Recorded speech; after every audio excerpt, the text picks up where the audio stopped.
Market പ്രൈസിനേക്കാൾ ഒരു 2-3 ലക്ഷം രൂപ കുറച്ചിട്ട് ഡീസൽ ഒരു 7 seater Maruti Suzuki Ertiga diesel variant ഏകദേശം നമുക്ക് 2017 മോഡൽ വണ്ടിയില്ല 17 മോഡല് മാർക്കറ്റ് ഏകദേശം 7 ലക്ഷം രൂപ വരെ വരുന്ന വണ്ടിയാണ്. വണ്ടി നമുക്ക് 4,75,000 റുപ്യക്ക് പുതിയ പേപ്പർ ഒരു വർഷത്തിന് എല്ലാ പേപ്പറും ഫിറ്റ് ഉള്ള വണ്ടി. ട്രാക്ക് ഫുൾ ഓൺ ലോണും ചെയ്യിപ്പിച്ചു കൊടുക്കാൻ.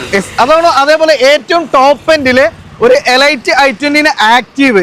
അപ്പൊ പുഷ്പയുടെ starting A to Z company ഫിറ്റിംഗ്സിൽ വരുന്ന ഒരു ചെറുവാഹനം 4,65,000 റുപ്യക്ക് 16 മോഡൽ ഏറ്റവും ഫുൾ ഓപ്ഷൻ വണ്ടി. തട്ടുമുട്ടുള്ള റീപ്ലേസ് ഒന്നുമില്ലാത്ത വണ്ടി. ഒന്നും വേണ്ട, ഇത് റെഡി ഫുൾ പേയ്മെന്റ് ലോണും ചെയ്യാൻ പറ്റുന്ന വണ്ടി. ചെറിയൊരു ബഡ്ജറ്റ് ഒരു 7 സീറ്റർ നോക്കുന്നവർക്ക് ഹോണ്ടയുടെ ഒരു മൊബിലിയോ നല്ല ഫാൻസി നമ്പർ കാര്യങ്ങളെല്ലാം വരുന്ന വാഹനമാണ്.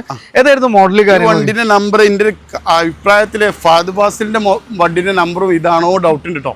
4,85,000 റുപ്യക്ക് ഡീസൽ 82,000 കിലോമീറ്റർ ഫുൾ ഓപ്ഷൻ അല്ല, അതിന്റെ താഴെ വണ്ടിയാണ്. ഇതിമേ 4 ലക്ഷം വരെ 4.5 വരെ നമുക്ക് ലോൺ ചെയ്യിപ്പിക്കാൻ പറ്റും. 15 മോഡൽ വണ്ടിയാണ്. മാരുതി സുസുക്കി സ്വിഫ്റ്റ് ഡിസയർ, അത് ഡീസൽ വണ്ടിയില്ല. ഡീസൽ വണ്ടി എങ്ങനെയായിരുന്നു മോഡൽ കാര്യങ്ങൾ? ZD ആണ് ഏറ്റവും ടോപ്പ് വണ്ടി.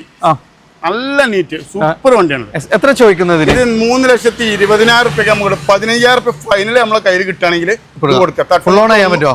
ഫുൾ ഓൺ ഇല്ല, 2.5 വരെ നമുക്ക് ലോൺ ചെയ്യാം. ZD വണ്ടി കേട്ടത് ഓപ്ഷനിൽ വരുന്ന സിറ്റിയില് ഡീസലില് ഏകദേശം ലോങ് ഡ്രൈവിൽ 24 വരെ മൈലേജ് കിട്ടുന്ന 4th ജെന് ഫാൻസി നമ്പർ കാര്യങ്ങളെല്ലാം വരുന്നുണ്ട്. ഒറിജിനൽ കേരള വാഹനമാണ്.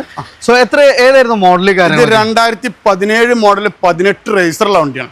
ഒറിജിനൽ കേരള വണ്ടി. 1,28,000 കിലോമീറ്ററോടെ വണ്ടി. ഇത് ഫുൾ ലോണും ചെയ്യിപ്പിക്കാൻ പറ്റുന്ന വണ്ടിയാട്ടത്. നമുക്ക് ഡീസലാണ്. സോ ഡെയിലി യൂസിന് മൈലേജും കംഫർട്ടൊക്കെ നോക്കുന്ന ഒരു ബെസ്റ്റ് ഓപ്ഷൻ ആണ്. അപ്പോൾ നമ്മൾ റിയൽ ചോയ്സിലാണ്. ഒത്തിരി വാഹനങ്ങൾ ഇവിടെ അവൈലബിൾ ആണ്.